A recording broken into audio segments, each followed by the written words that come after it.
mothers and fathers throughout the land. And don't criticize what you can't understand. In the 1960s, the civil rights movement captured national attention and brought about fundamental changes in American society. This success created a model for other freedom movements involving college students, American Indians, Latinos, and women.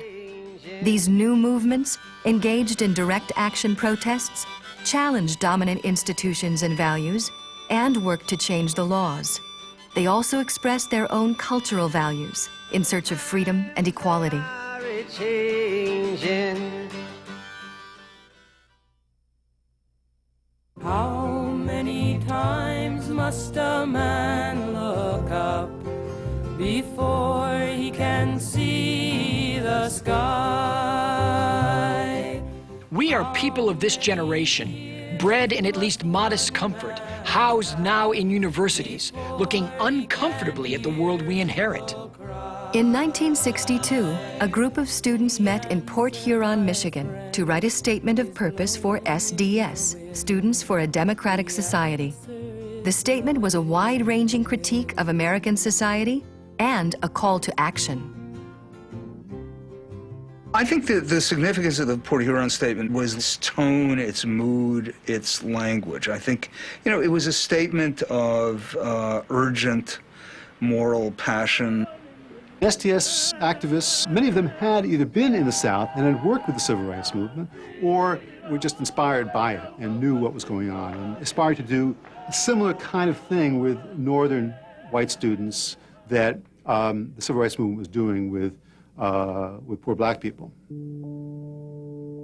I became involved in 1963. I enjoyed the energy and the intelligence that I found in the movement.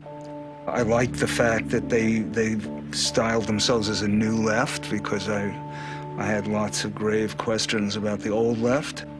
Liberalism was seen as wanting by a lot of people, by most people who formed SDS. They didn't believe liberals were moving fast enough or honestly enough to bring about an end to racial inequality. They believed the Cold War between the United States and the Soviet Union was a war which wasn't benefiting anybody on either side and was threatening to destroy the world.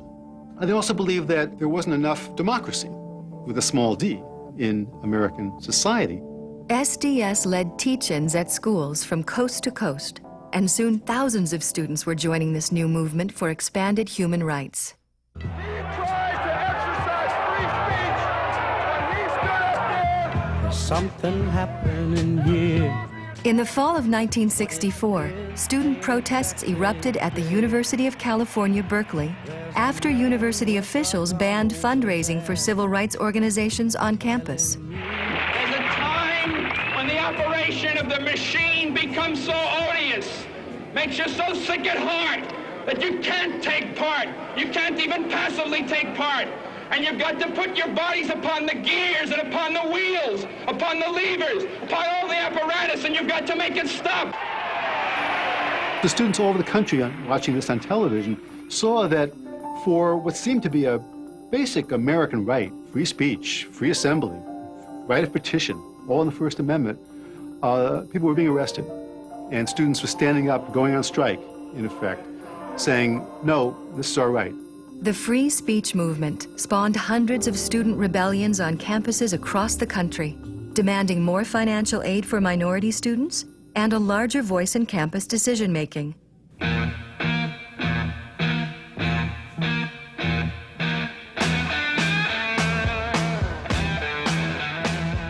Growing up alongside and often intertwined with the student movement was the counterculture. The word counterculture wasn't used until the 70s. But what people meant by that term when they started using it was ways of living and acting and thinking that were counter to dominant ways of doing those in middle-class, predominantly white America. Take off your clothes, use drugs, get into experience, get into music. Separate yourself from conventional, plodding, hyper-rational cog existence, that sort of thing. At the time, people called it hippiness, more or less. Hippies were often more interested in changing consciousness than in political change. It's a complicated relationship. For some people, the counterculture and political opposition were different faces of the same coin. 1, 2, 3, what we fighting for? Don't ask me, I don't give a damn. The next stop is Vietnam. The student movement had not been a mass movement before President Lyndon Johnson really made Vietnam into an American war. The war turned up the volume and turned up the giddiness and the desperation and the anger. It felt that now that, life and death were at stake and that America had committed itself to something fundamentally barbaric and that it was therefore incumbent upon you to change your life in response. To everything, turn, turn, turn. By 1969, some public opinion polls showed that as many as 3 million American students believed that a revolution was necessary in America, which is rather astonishing. Not that they were about to pick up guns and go make a revolution, but that they believed it was a good idea. And that the alienation from the American political system, caused primarily by the Vietnam War and by the discontent about that war, was what gave rise to that kind of sentiment. For peace, I swear it's not too late.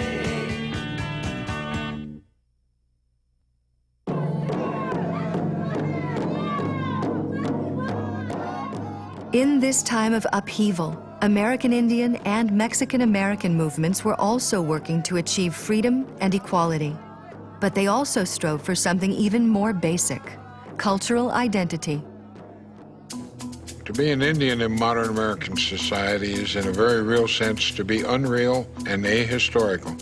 It is this unreal feeling that has been welling up inside us and threatens to make this decade the most decisive in history for Indian people. Vine Deloria could very well be regarded as a Native American genius, and certainly his book, Custer Died for Your Sins, was a pivotal book. It marked change. It marked a new era, a new rising, a rising of the Indian voice that really hadn't been articulated before. As I looked over American society, I thought there's a lot of things Indians want to tell to force the outside forces who were manipulating Indian affairs and policy, force them, just if for the moment, to take a brief reflective look at what they were doing. Well, we let some Indians tell us what should happen to Indians. In the summer of 1968, 200 members of the American Indian community came together in Minneapolis to discuss the crucial issues facing Indian people. From this meeting came the birth of the American Indian Movement, commonly known as AIM. In 1973, Sioux residents of the Pine Ridge Reservation asked AIM to come to their aid in an effort to resist exploitation and abuse by the Bureau of Indian Affairs and the U.S.-backed tribal government. Bury my heart and open me. In the process of that, with the American Indian movement beginning to arrive at Pine Ridge, they passed the grave site of Wounded Knee One, the ghost dancers, and they stopped. And as they stopped, they began to realize and to think and to inform each other what happened in the ghost dance of 1890. And enraged by that and thinking of that and what was occurring in the 1960s too, then they took over Wounded Knee.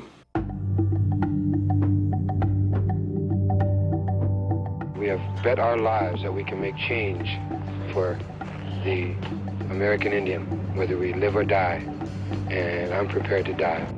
For 71 days, American Indians held off a siege by federal marshals on the site of the infamous massacre.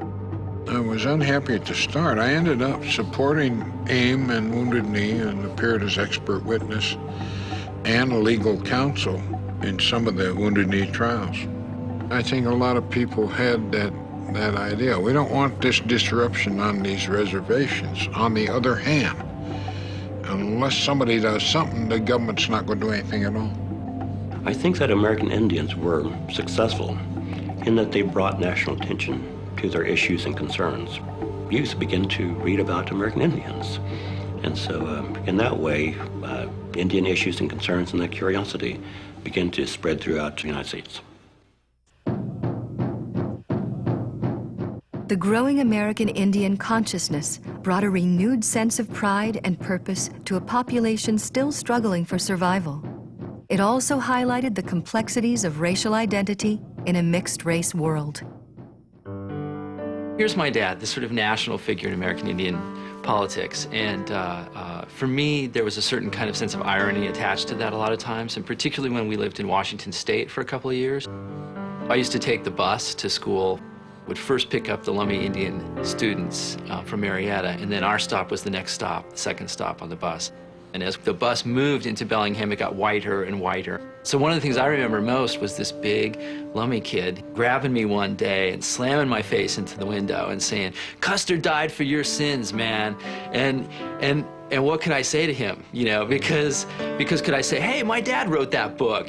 But I couldn't really say that, right? Because to look at me and to look at where I was growing up and to look at my face, I look like my mom, who's Swedish and Swiss.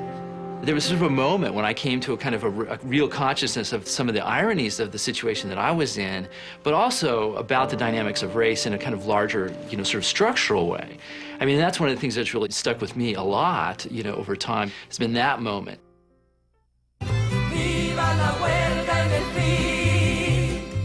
Hispanic Americans, or Latinos, made up the fastest growing minority group in the 1960s. More than half of the Latino population consisted of Mexican Americans who lived in California and the American Southwest. There were a lot of issues that you hear articulated by Latinos that's similar to both African Americans and American Indians. Equality, equality of opportunity, economic progress, educational progress. So the call for change, for social reform and change is something that was universal across those groups. Those folks that called themselves Chicanos in the 1960s and 1970s were saying, we are a politicized people with a strong ethnic pride and a strong ethnic identity, but it was a new ethnic identity tied to the politics of social reform and change and some radical politics. The living and working conditions of migrant farm workers was one issue that drew national attention. I came from a migrant working family. We would go in these trucks, in these cattle trucks from Corpus Christi with about 20 families, and we'd drive up to Michigan.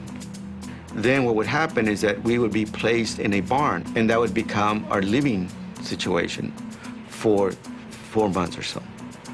And there was no running water. We couldn't ask them to provide heat if we got cold. In the fields, there were no bathroom facilities. So those kinds of horrendous living and working conditions created the inspiration for people like Cesar Chavez and Dolores Huerta to organize.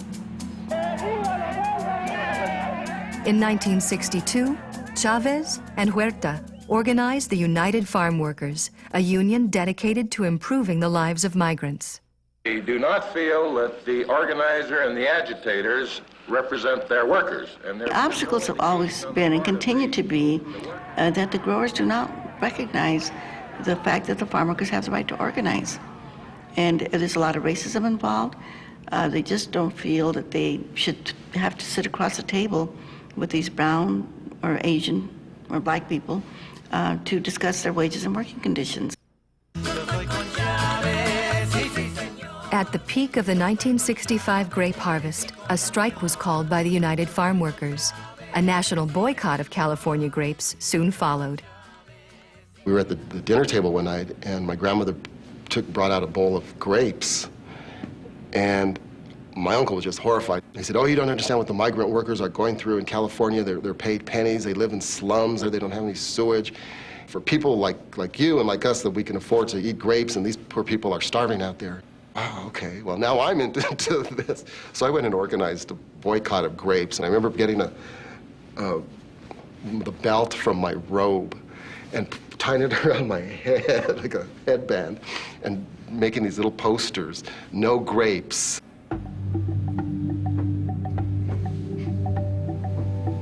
The Great Boycott lasted 5 years and helped to win union recognition and a wage increase by 1970. It became a really big enterprise, you might say, a big happening, and students would come from all the different colleges, and they went back to their cities, and then they started demanding access to colleges and you know, getting involved, doing walkouts in the different public schools in the Los Angeles and San Francisco area. So it started with the farm workers movement, but it grew into what is now called the Chicano movement.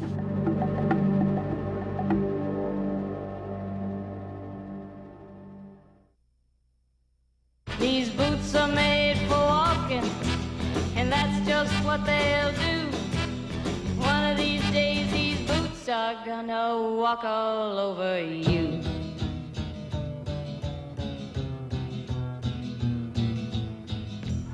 Women's movement that arose in the late 60s and the early 70s really grew out of the civil rights movement.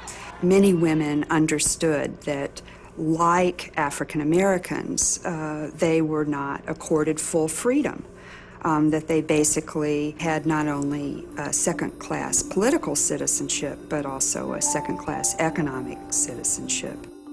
Second wave feminism emerged in the 1960s for a very complex set of reasons. The fact that more married women, including mothers, were already working outside the home, that more women had been going to college, that the birth rate started to decline by the late 50s. Those were really important changes in women's lives that conflicted with popular ideas about what women should be and with policy about what women should be.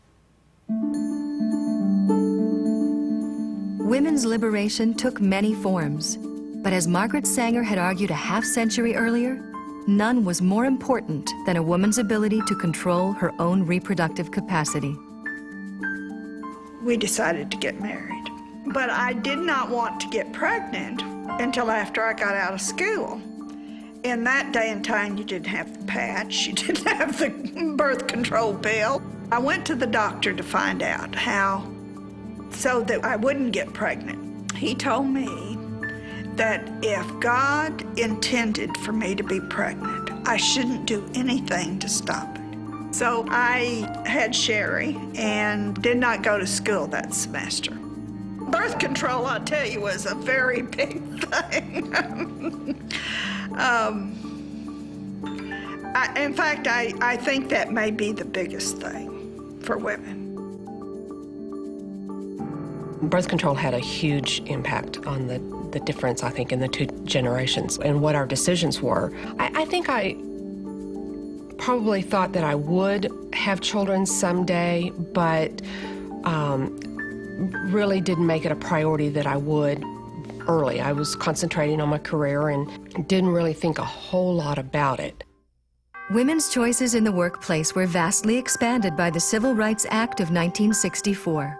Although originally intended to ban job discrimination against African Americans, a last-minute political twist ensured that women, too, became beneficiaries of the bill.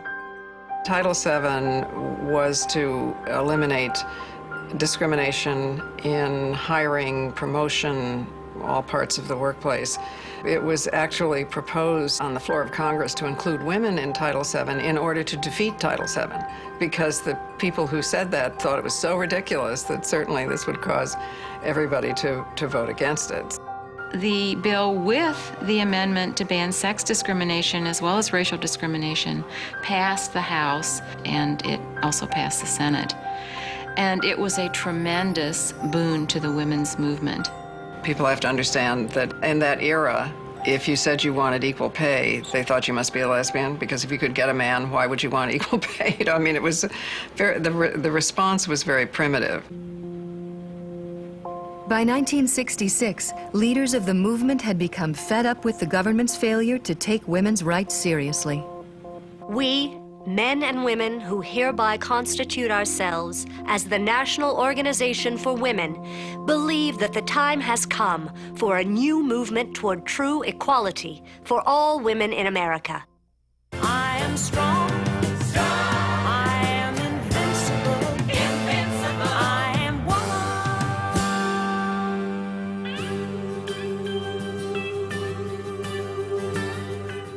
The National Organization for Women saw itself as a typical pressure group organization, lobbying legislators, putting pressure on government to enforce Title VII, the ban on discrimination against women. By 1968, in NOW's platform were demands that discrimination in education be ended, that daycare centers be provided, that women have an equal role in politics and government.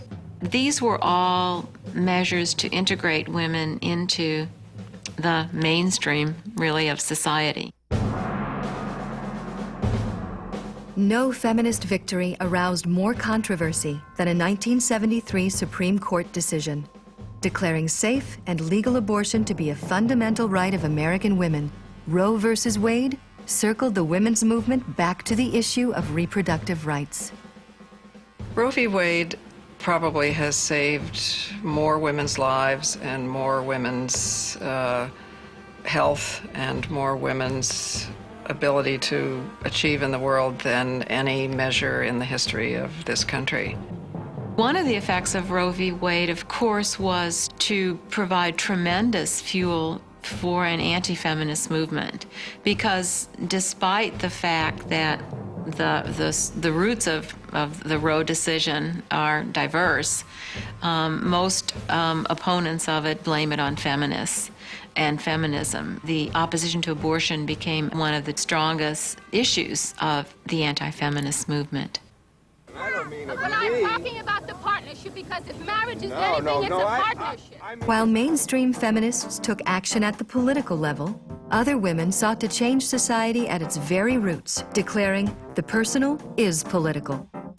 Radical feminism called not just for women's entrance as equal into the established institutions of American society, but they wanted a radical transformation of these very institutions themselves. They also wanted a radical restructuring of the intimate relations between men and women. The personal is political meant that if the daughter was expected to do work around the house and the son was not, or that the son got the college money and the daughter did, that was all politics. The idea that if a man beat up his wife, it was a family affair. So it was the relationship between our individual experiences and the politics of the outside world. Women still face a daily reality of discrimination, limited opportunities, and economic hardship. By the early 1970s, there's a tremendous shattering of the boundaries between mainstream and radical feminists. Mainstream feminists now are talking about rape. They're setting up domestic violence shelters. Radical feminists are supporting the Equal Rights Amendment. Now has come out in favor of lesbian rights, another example of how issues that arose in the radical branch are taken over by mainstream feminism. Because early feminists of that era would be accused themselves of being lesbians, there was an effort in the beginning of NOW to purge lesbians out of NOW, a terrible, terrible thing. But by the time of the Houston Conference in the late 70s, we had all come together and understood that feminism was nothing if it wasn't for all women. Still, not all women felt included in the mainstream women's movement. Although I could agree with where they were coming from, that women deserve to be treated equally to men, it was dominated by white women, and they never really addressed class issues and race issues. And I was aware of that. So my way of dealing with feminism in the 70s was to join Asian American women's organizations. I was never involved with the women's movement. For me, it was always being involved and really pushing for African Americans. I've always felt that white women had it better than African American women, and that my job was to try to make things better for my family and for others in my community. Actually, African American women have been much more likely to work in support of issues of equality than white women have. You know, you can't be discriminated against Monday, Tuesday, Wednesday because you're black, and Thursday, Friday, you know, because you're a woman. The movement was never about representing women, white women, women of color. It was about allowing women to represent themselves.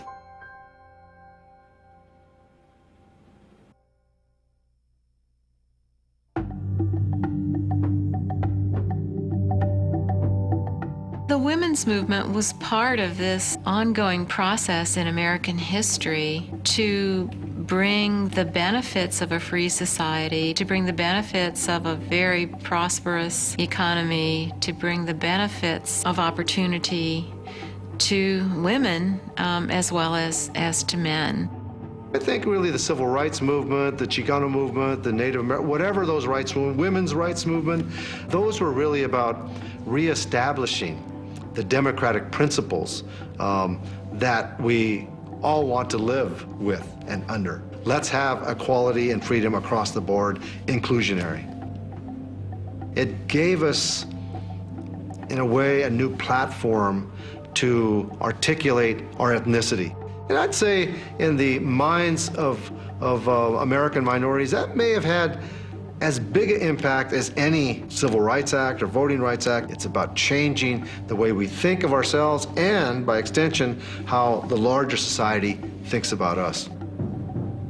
I think that the limits of success happened because as long as that there are the issues and concerns of a particular group, then they're going to become compartmentalized. Indian concerns and issues, African American concerns and issues, Latino, and so forth.